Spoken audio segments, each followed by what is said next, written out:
What's up, addicts? Alright, in this video, I want to talk about Jalen Reagor, wide receiver, rookie wide receiver for the Philadelphia Eagles, and discuss what his fantasy outlook might be for 2020. Now, I recognize on this team, Deshaun Jackson, if he played a full 16 games, then I think this analysis could very well just be for next year. Because Deshaun Jackson, we saw last year what he was able to do in week one, and would very likely be the predominant receiver for this team. And I don't think there's going to be enough targets going to the wide receivers when you consider this team is very running back and tight end target centric. We already have Miles Sanders, Zach Ertz, and Dallas Goedert pegged for a lot of the targets on this team. And I don't think there's a lot of room to be spread around between all the receivers here. So most likely there's only going to be one fantasy relevant receiver. I am banking that Deshaun Jackson, who is now 34 years old, who has, I don't honestly don't even remember the last time he was able to play an entire season without some type of massive injury. I'm banking on him not being able to play the entire season again. So bring in Jalen Reagor. Jalen Reagor, we pulled up his 2018 season, which was his sophomore year. He technically had his breakout season as a freshman, which is something we'll get into in a second. We wanted to look at his biggest year when he at least had somewhat competent quarterback play 2 years ago. 72 receptions, 1,061 receiving yards, and 11 total touchdowns. Looking at his stats, college dominated a rating of 36.7%, which is 73rd percentile. And in that second year, he had a 32.6% college target share, which was 93rd percentile.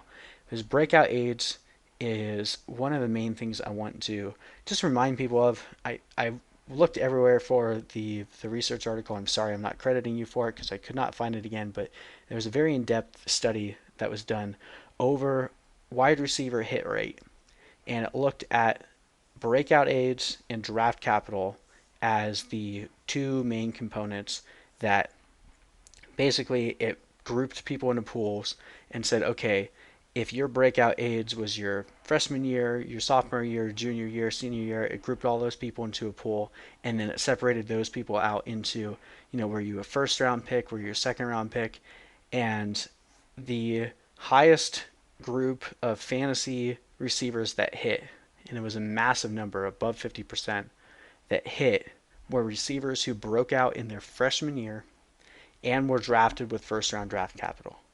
I mean, it seems intuitive, makes sense, but it is very telling when a receiver breaks out in their first year, also declares early. That was the other element. They had to declare early. They couldn't play full years in college. They had to break out in their freshman year, declare as a junior, and be drafted in the first round.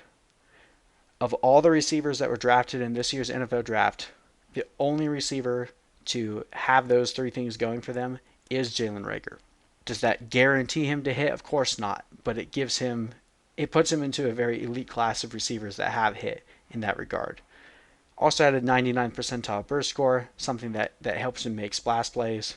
And last year, his catchable pass rate, 61.4%, which is 118th out of 120 recorded receivers in college. So dealt with some very terrible quarterback play, as we've already gone over in our Carson Wentz video. Carson Wentz is a very accurate passer. I'm expecting really good things from Jalen Reagor, especially if Deshaun Jackson is limited in any fashion due to just overall age or injury again. It might take a few weeks for Jalen Reagor to develop any type of sizable role.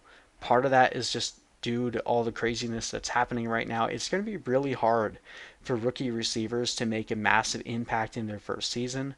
But if there's anyone that can do it, it's the receiver that's drafted to the team that last year at one point had two healthy receivers on their depth chart. And one of those guys was a guy that only made it into the NFL because he did well in the AAF, and Greg Ward. And JJ Arcega-Whiteside, who, I mean, we'll see if he finds any rebound or any ability to turn things around, but last year looked like a complete bust in every sense of the word. So yes, they add Marquise Goodwin and hopefully have Alshon Jeffrey and Deshaun Jackson back, but Alshon Jeffrey likely to start the year on PUP. And I don't trust Deshaun Jackson to play a full season, so it could very quickly turn into another situation where Jalen Reagor is now the main guy in town, at least as far as the receivers are concerned. And he, in my opinion, if I had to put money on it, I would bet that Jalen Reagor ends up as the most targeted receiver in 2020. And that's mostly just a bet against Deshaun Jackson being able to stay healthy. If you could tell me Deshaun Jackson was going to play 16 games, and Deshaun Jackson is a massive value in fantasy football right now, you can get him so late. And heck, I'm actually okay with drafting both of these guys if you can get them late enough, especially in like office leagues or family leagues where ADP is not near the same as it would be in like an FFPC draft. If you're able to get both of these guys in like round 15, 16, you could grab Deshaun Jackson and Jalen Reagor. There's not really a lot of risk to doing that because you can play Deshaun Jackson until he's hurt, and he's going to be a potential week winner for you each week. And then once he's hurt, Jalen Reagor is going to take a much bigger role, and then we'll be able to finish out the season for you. So I'm definitely not opposed to that strategy if you want some upside at the receiver position late in your draft. If you have to spend higher draft capital on it, probably not something you want to do. But overall, absolutely a fan of Jalen Reagor this year.